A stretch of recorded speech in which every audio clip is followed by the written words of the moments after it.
Tucker You Carlson often hear breaks the people say the internet again, news is announcing full his of new show. lies. But most of the time, that's not exactly right. Much of what you see on television or read in the New York Times is in fact true in the literal sense. It could pass one of the media's own fact checks. Lawyers would be willing to sign off on it. In fact, they may have.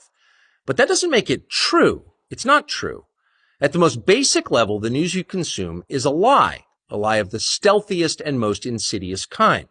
Facts have been withheld on purpose, along with proportion and perspective. You are being manipulated. How does that work? Let's see. If I tell you that a man has been unjustly arrested for armed robbery, that is not, strictly speaking, a lie. He may have been framed. At this point, there's been no trial, so no one can really say. But if I don't mention the fact that the same man has been arrested for the same crime 6 times before, am I really informing you? No, I'm not. I'm misleading you.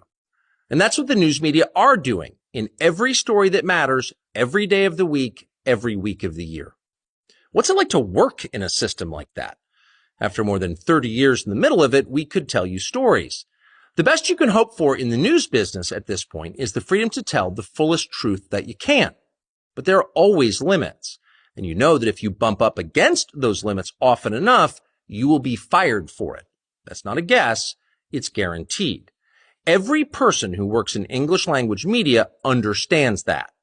The rule of what you can't say defines everything. It's filthy, really, and it's utterly corrupting. You can't have a free society if people aren't allowed to say what they think is true. Speech is the fundamental prerequisite for democracy. That's why it's enshrined in the first of our constitutional amendments.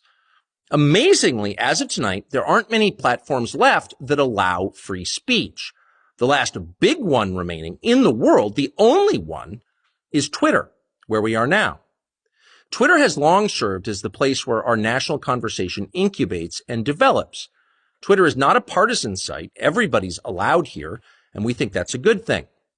And yet, for the most part, the news that you see analyzed on Twitter comes from media organizations that are themselves thinly disguised propaganda outlets. You see it on cable news. You talk about it on Twitter.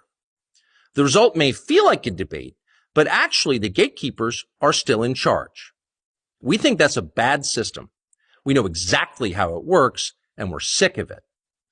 Starting soon, we'll be bringing a new version of the show we've been doing for the last 6.5 years to Twitter. We'll be bringing some other things too, which we'll tell you about. But for now, we're just grateful to be here. Free speech is the main right that you have. Without it, you have no others. See you soon.